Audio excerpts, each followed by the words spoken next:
Hey, everybody. Welcome to another episode of the Horse Geeks podcast, where we look at horses and riding from the inside out. I'm Kirsten Nelsen, professional horse trainer, and my good friend Deb Romero is with me once again, certified Alexander Technique instructor. So today's topic is a discussion about our perceptions of the internal world and the external world. Excuse me. And sometimes those two worlds can be so different.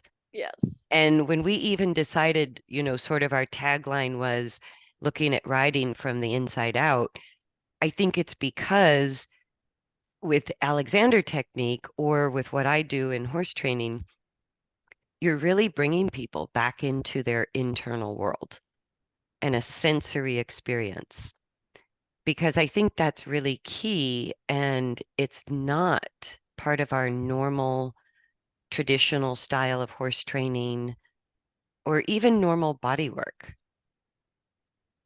That's a really good point because the main difference and why they don't call the Alexander technique a therapy is that we are not doing something to somebody. We're actually teaching something to somebody because we come from that perspective of somebody outside of myself needs to fix me or help me, where really all the answers are inside ourselves. We just have to dig them out. Yeah. And when it comes to evolving as a rider, professional riders have a very strong sense of their internal organization.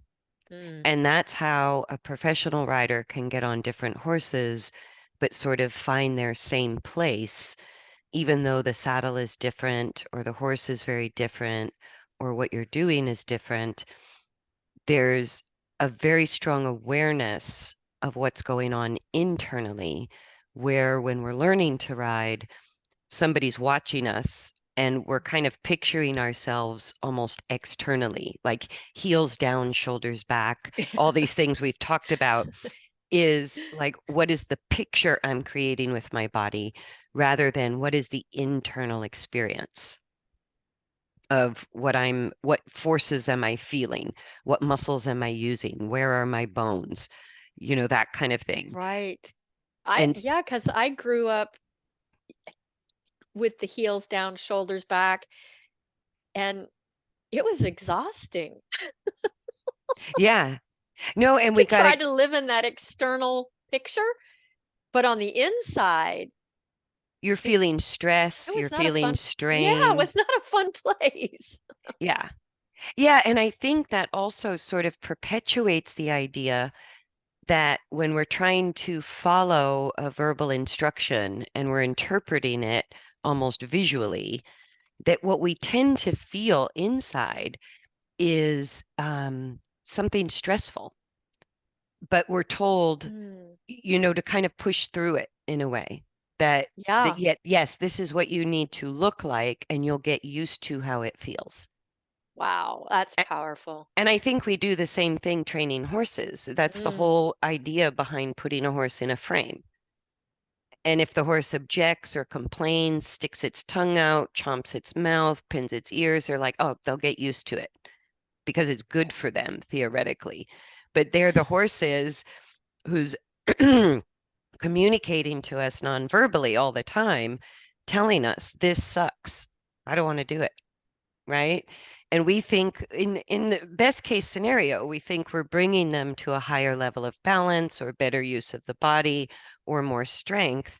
And so that's why we excuse the leverage, the harshness of mhm. our aids or our tools, because we think in the end we're actually doing something that's good for the horse, or we think in our own bodies, the only way to get there is to feel massively uncomfortable inside. Right. Push through the pain, no gain, those kind of things. Right. Where really, I think the body has a much better sense of balance than the brain. And one of the excuse me, one of the challenges, and I think you find this too when you're working with people, is the older we get, the more our nervous system has these super highways of habit, That's a right? good way to put it. And we kind of forget how to listen to what we're feeling. Mm. Yeah, I truly believe that that is with the modern age and technology, with all of that external input that we get, we're losing and not communicating with the internal aspect of our own kinesthetics, our own way that we move, talk, you know, in front of people, not in front of people, but that we've really let the external input overtake the internal input into our daily lives. Yeah. And really what it comes down to is there's a world within the world of writing. When we're focused internally, it starts with what we feel. And we could talk about what we feel emotionally, what we Mm, feel as a kinesthetic sensation in our body, or even kind of where our mental focus is can also influence our thoughts, can influence our experience, our emotional state, as well as our internal awareness of muscle stress, muscle strain, joint use, kind of an ease versus a stress inside the body. yeah, And it's kind of like that. We've talked about it before. You know, when we have a problem area, we as humans tend to always focus on that instead of focusing on what's going well. We talked about that on the last podcast yeah, that, that's just human nature for us to do that. yeah. And if we ignore our internal world long enough, our body gets our attention with pain or illness, or something happens, or we aren't paying attention and we trip or our foot stepped on by a horse or something like that. And that's going to bring our attention to our body, but almost in a way that you feel out of control. Where I think if we took a little bit of time every day to just notice, Mm, how do I feel emotionally? Or somebody says something to us and we think we have a programmed response. We forget we have a choice and that how we feel is entirely in our control. that's a real important point that we have a choice. That's when one skill, an internal skill, I think we're losing also is the ability to completely listen. Like you said, that we don't have to have an automated response, that we can just kind of sit with it Right.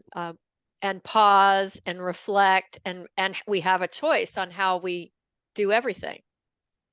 Yeah. And when I'm working with riders, like especially if there's fear or anxiety, like say a rider has had an accident, in a gentle conversation with them, I find people actually need sort of to really slow things down and start to become aware that part of the fear or part of the anxiety is the mind going to the past bad experience or the future imagined problem.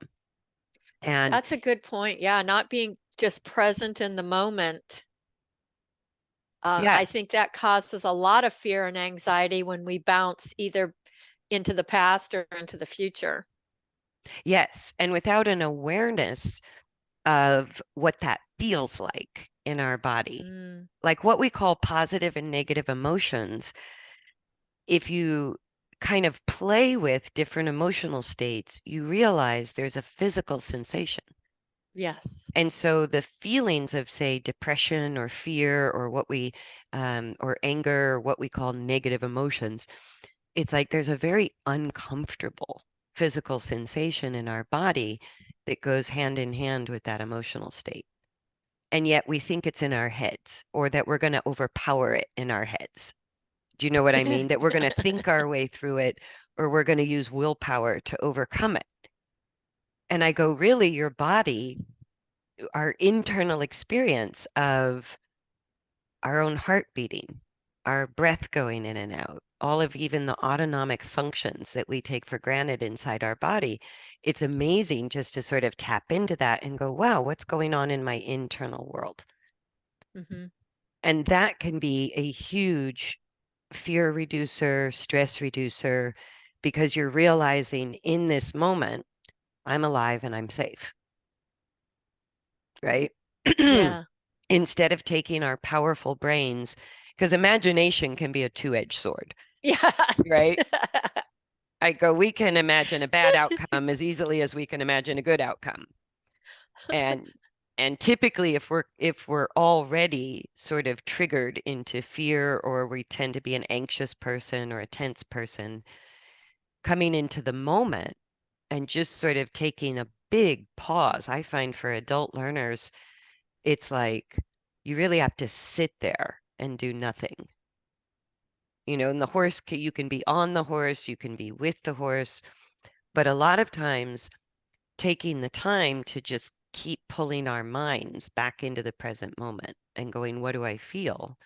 What do I feel? It's like there's something there to be felt, right? Yeah. But if we're expecting we're going to feel something specific, then we go, I don't feel it. I don't feel anything. That's a You good know, point. yeah. And so I'll And bring the and then we question can back. go into a whole downward spiral because we don't think we're feeling the right thing when Yes. nobody can, how do we say that? That nobody can feel what we feel. I mean, you can't see what we feel. You know what I mean? And that's Can't. the thing about the internal world Yeah, is it's private and unique to the individual. exactly. And respecting that in a horse, when we're riding, we're in this partnership, we're in this relationship with another being that feels and thinks and moves and has a body. And we can't always understand their internal world. We have to sort of guess through energy and behavior and body language. What is it they're feeling? What is it they're thinking? We have to take cues like we would for another person, but we aren't going to have the same internal experience. And hopefully we get those cues before something really drastic happens. That would be good. But if we're not tuned into our internal world, then how can we tap into the subtleties, all those cues and Exactly. signals that are coming from our horse, always non-verbally? They're not going to tell us how they feel, right? Right. They're not going to sit down with us at the therapist and go into their childhood. It's like it's not going to happen. Yeah, But horses, I think in particular, live in the moment and have great memories, but have almost no capacity for imagination. So they pull us back into experiencing the present moment. and that I think is the key to why I ride. Yeah. Yeah, when I'm around horses, even just in the barn, I am very present in the moment, and if I'm not, that's usually when something doesn't go quite right. Yeah.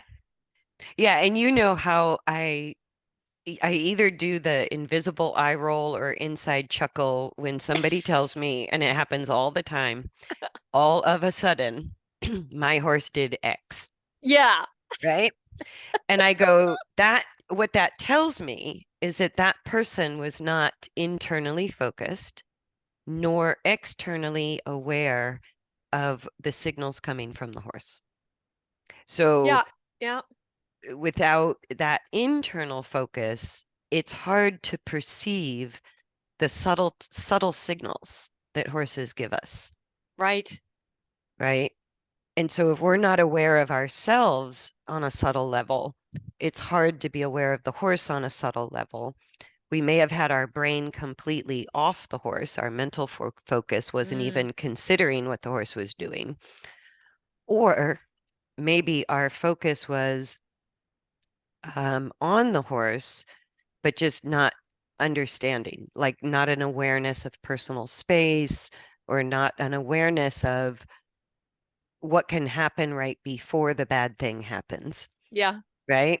And horses move fast, much faster than humans, and they're more powerful. So it can feel like all of a sudden, but just because it was fast doesn't mean there weren't a few warning signs. Right.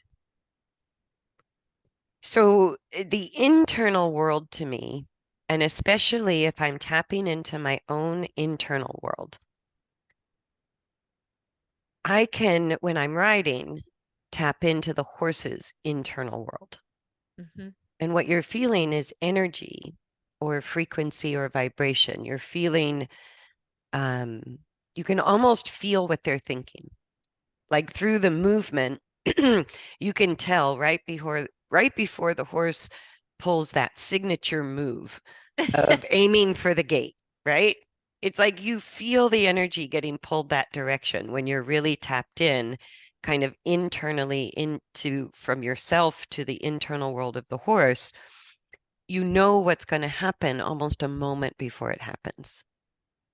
If you're tuned in, if you're living in the external world of, focusing on what I look like, I don't think you can hear Yeah. what's going on. Because I know if I get externally focused on, like we did the podcast of me just trying to walk over a pole, I totally blew it. I totally, and Yeah. once I turn that focus to external, I lose my internal awareness. Yes. Yes. And when the focus became the pole was also the trigger for you to go into the future and see a jump course, Yep, right? I was Which even anticipating. even created more sort of anxiety. Hmm. And our mind can go there like that fast. It's Yep. just boom, we can go there. And the same with horses' movement or horses' minds. It just happens that fast. And so I kind of knew you, and I knew just a ground pull was going to trigger this cascade of events from the past, from the future. And all of a sudden, we sort of leave our body awareness and we take that external focus.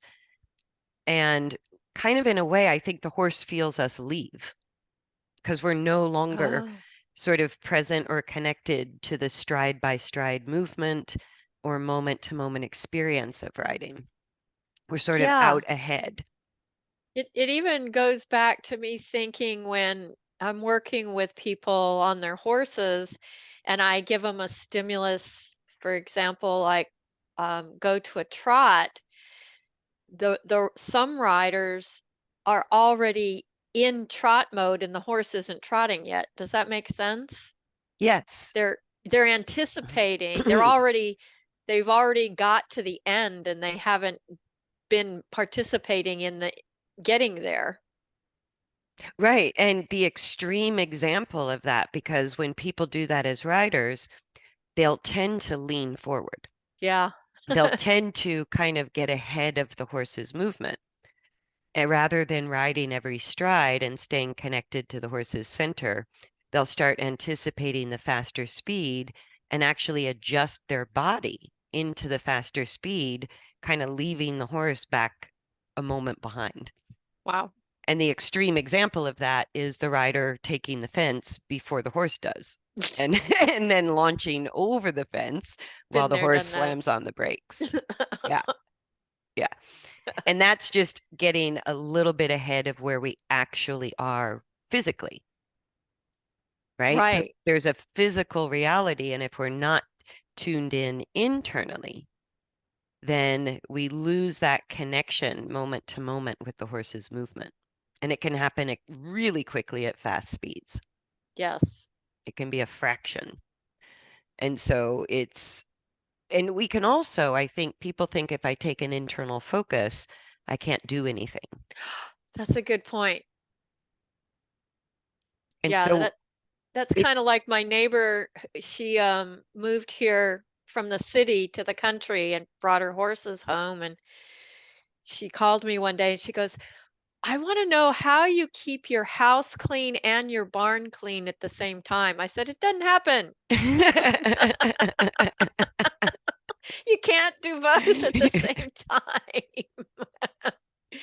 So I try to give people permission to flow in and out of internal to external, kind of like you know, the peripheral vision, keeping everything aware, but still focus internally. And I think people have to bounce back and forth for a while to kind of figure out, well, how can I bring a little bit of both in?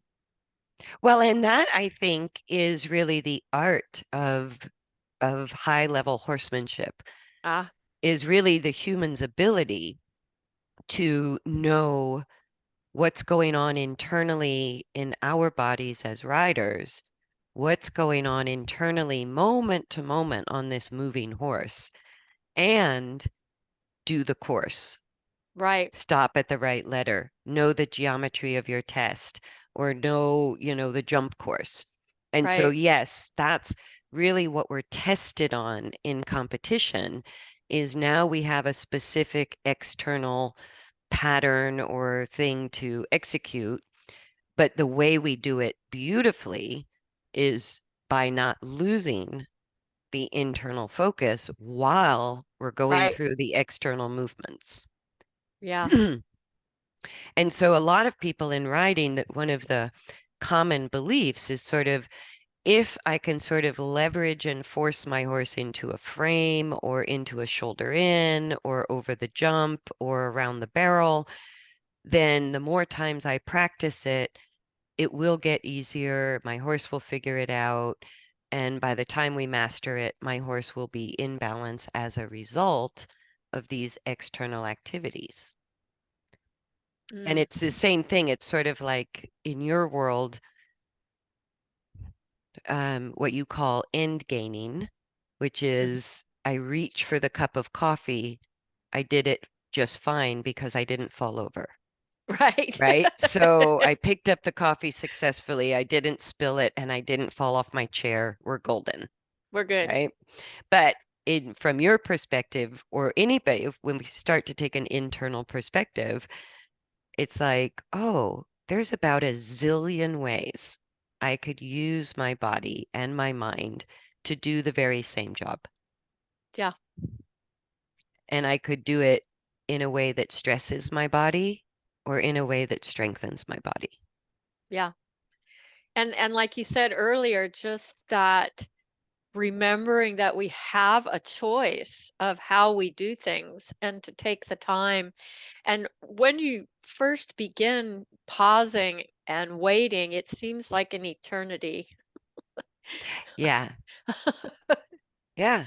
And but it's and not.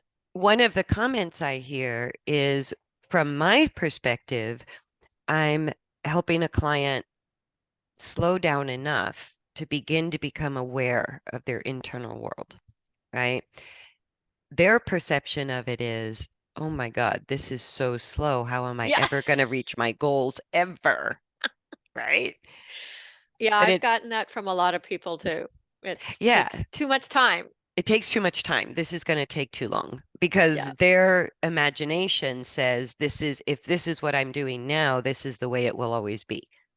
Ah, And I have to explain to people, I go, you have to really slow down to change how you're doing something or to build awareness of what was unconscious for you. But as you gain that skill, everything speeds up. But if I you don't, agree. y- It's kind of like learning a musical instrument, at the very beginning it's messy and it's the ABCs and you can't put anything together. And then I had a session yesterday with somebody that she's been taking Alexander lessons for 3 months now. And it finally just all came together. And she's like, "What was that?" yeah.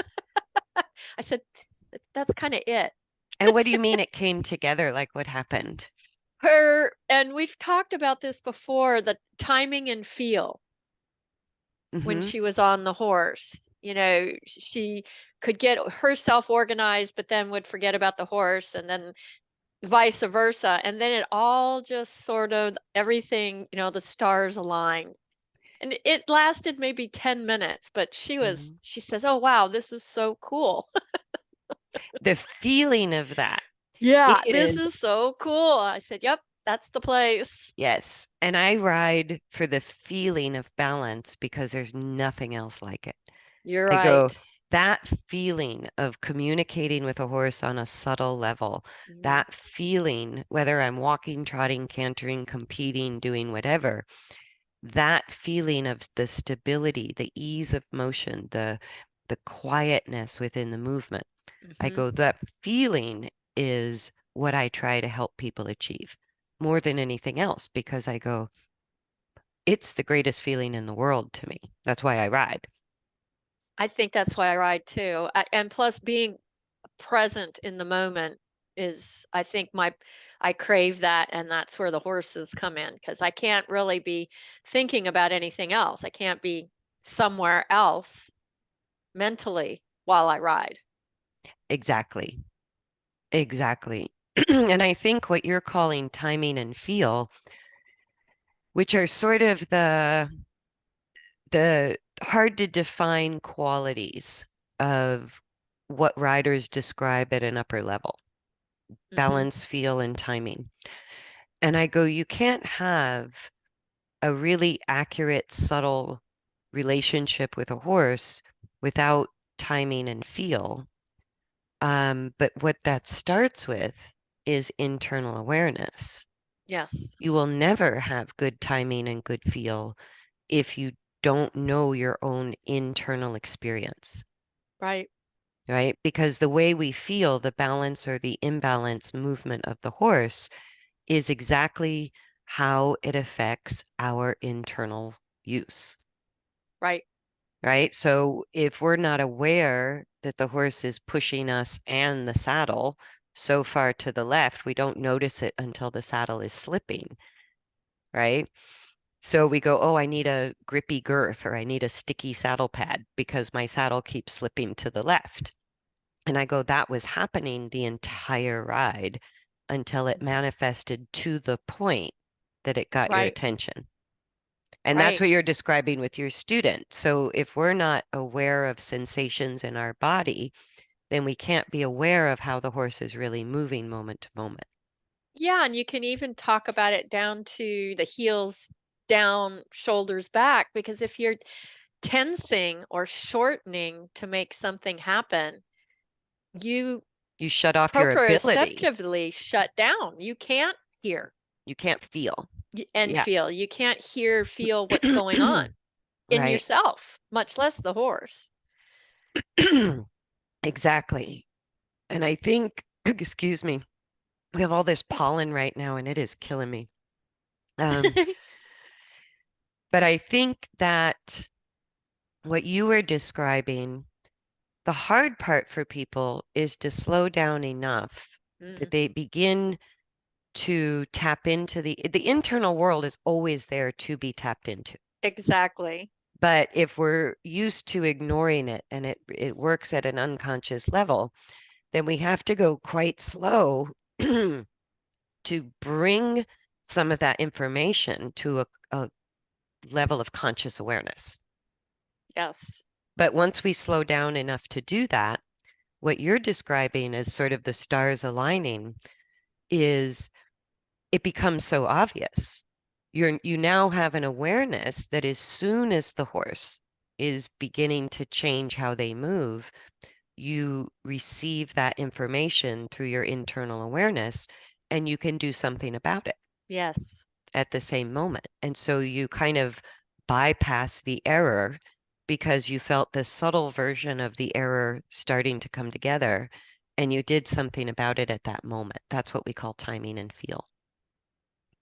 Yeah. But if we're either thinking our riding position is a picture rather than an experience, Good point. right? We will, I think, just cut off our ability to become aware at that subtle level. of ourselves I or like our the way you said horses. that, cut off, because when I was doing massage and a group of massage therapists would get together, we would talk about those clients that were cut off from the neck down. It's kind of the same thing. They just aren't aware of what's Yeah, going on in their own body, much less putting that on a horse. right. And I But think that's when you hear the stories of I read it all the time about, oh, I don't know where that came from. He just spooked and I was off. I don't know what happened. y- That a lot of that can be avoided if you yeah, become more inside aware of what's going on. and our internal world is always there to be tapped into, Yes. right? And even when we're experiencing the physical discomfort that comes with, negative emotions being triggered, Hmm. it's like there's nothing wrong with that experience, but we tend to push away anything that's uncomfortable, and we tend to pull and grasp and try to hang on to anything that's comfortable. But That's true. And we don't like to adapt. The older we get, the less adaptable we become if we're not on top of it all the time. And riding is all about adapting. yeah, or I think the older we get, we rely on these neural pathways. What we Mm, call muscle memory is really just a neural pathway that's so strong that we don't have to think. We don't have to be aware because things are happening automatically. Like the difference between when we learn to drive a car and now how we drive a car, right? The right. more years you drive a car, the less you have to think about what your foot's doing, what your hand is doing, right? And so that's why teenagers are crashing more often than the Mm. adults, even though people are picking up their phone either way. I go, it's just how strong of a neural pathway do you have for that skill of driving a car, Right. right? And that's what internal awareness is. If we don't have a strong neural pathway that's feeding us information to our conscious awareness, we got to build it. And Hmm. that's where people lose patience. I go, you're Yeah. just building a new neural pathway that you had sort of closed off. It's like you closed that road down and the road deteriorated. So now you got to lay the pavement again. You got to rebuild the road. You got to take all the construction signs down, right? And that's what takes time. But once it's built, everything goes faster. Yeah. It does. Everything, things seem to just l- gradually fall into place. Yeah. And then there's that epiphany moment that everybody has where they're like, oh, I can do this sooner. And through the feel, I'm aware of what's happening at the beginning of the event rather than the end of the event. Yes. Yes. Yeah. And And that's what really good writers are doing invisibly that's very hard for the observer to I was understand. going to say it's so subtle. Hmm. It is so subtle. It's not that exterior big thing that you see. It's a huge aha moment Yes. internally. And I was amazed, like I would describe that sort of experience of riding as a world within a world.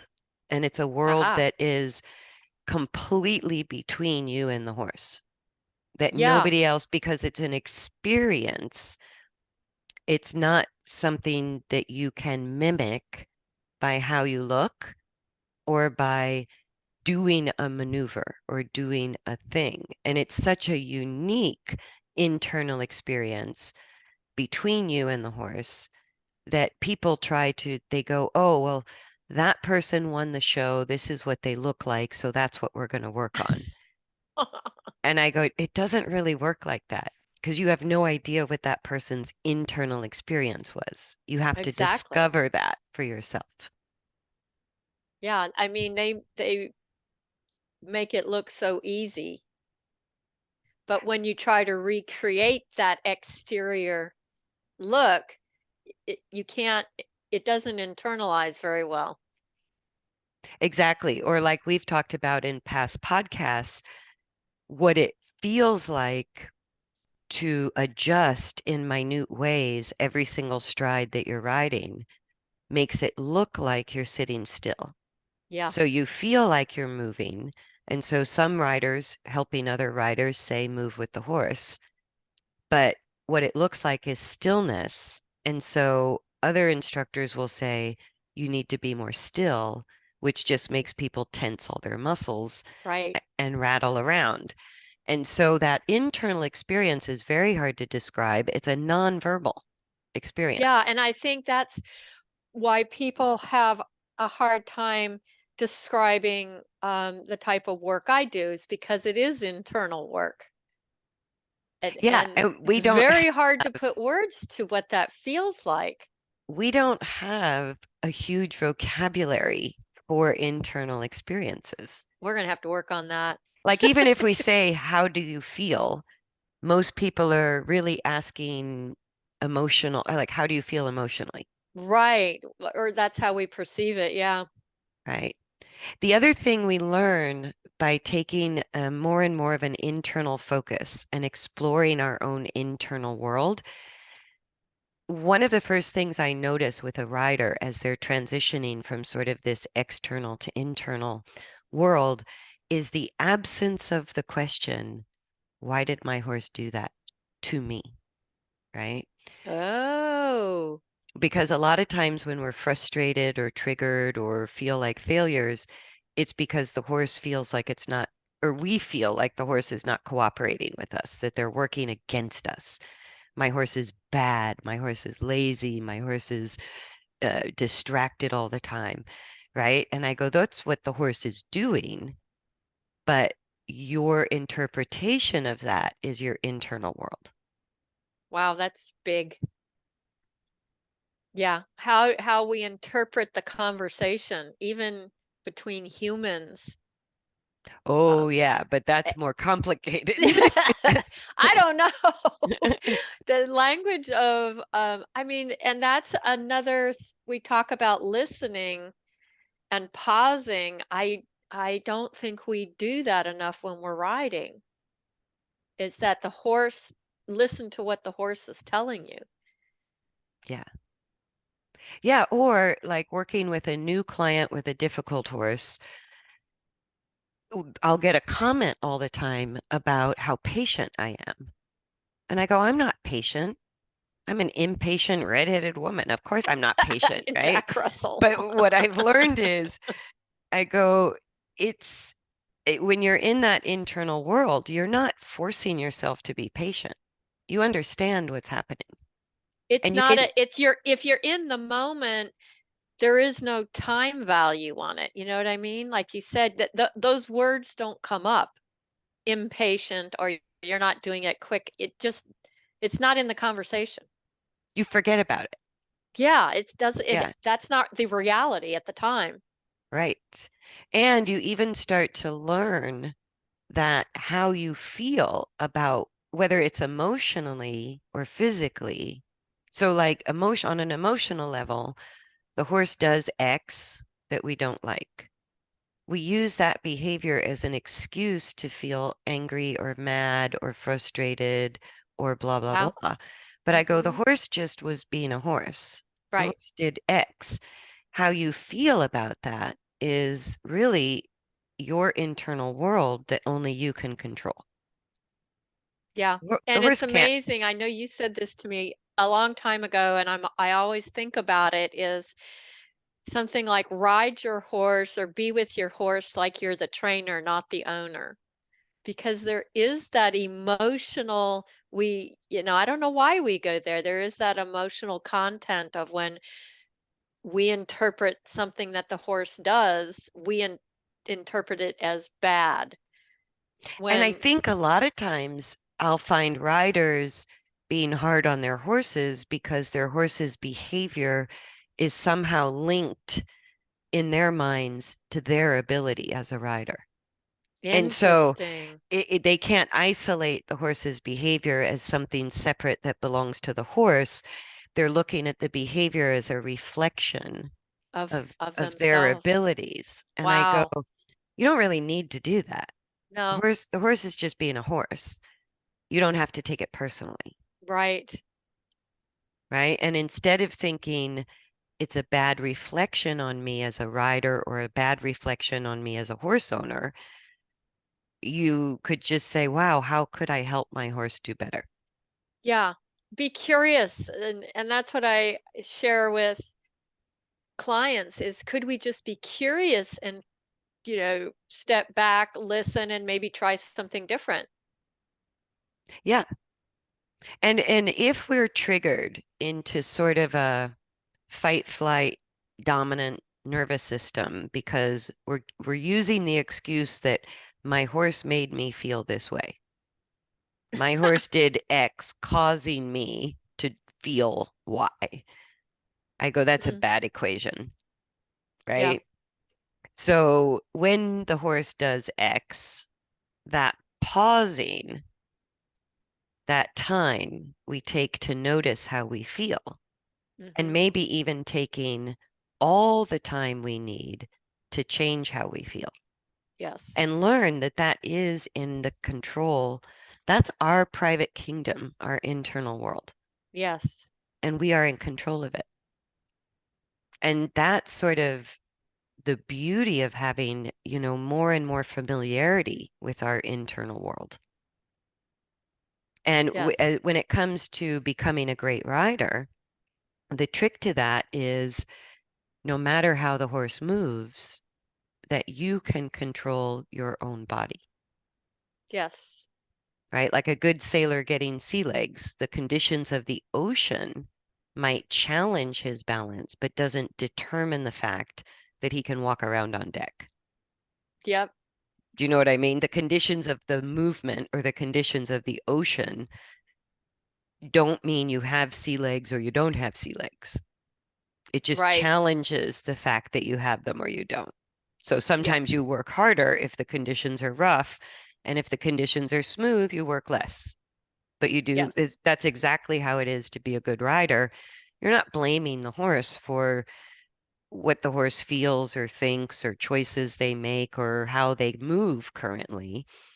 You're there to be able to maintain control over yourself, number one, no matter how they move. And then number two, use your bodies and your body and your intelligence in a way that guides the horse into better performance. Yes. And that's the power of being more and more in our internal world. Yeah. I agree. Being There's from a there's a level of when you start playing in that internal world, at the beginning it might be uncomfortable and you might get pulled out, a lot. but a lot. Like every 2 seconds. Yeah. But there becomes a sort of it's like it's a peaceful place. You can make it whatever you want. Yeah. Yes. And that is using the power of the brain to our own advantage, Yes. is to change our perceptions, change how we look at things, take control, do what we need to do to create a peaceful internal world, right? We Yes. actually have the power of choice whether we're triggered by external circumstances or not. Yep. That's That's a key. tremendous power that we don't tap into. But with horses, it's like, I think the thing I love about horses is that's one of those life lessons that in Mhm. order to be good with horses, we sort of have to go down that path. We have to tap into this internal world if we want a successful, beautiful partnership with a horse. Yes. We kind of have to go there. And I think Yeah. the Alexander technique, like I spent years off the horse, but what the Alexander technique does so well is I called it feeling my own anatomy. I like that. Like I started to have an experience of what I would normally look at on paper. Yes. And that improved my writing huge. Like I just became better and better at writing because I had more and more internal awareness of my own anatomy at work. Where things were, just internally mapping. Yeah, just that process. Just that within itself is huge. Yes.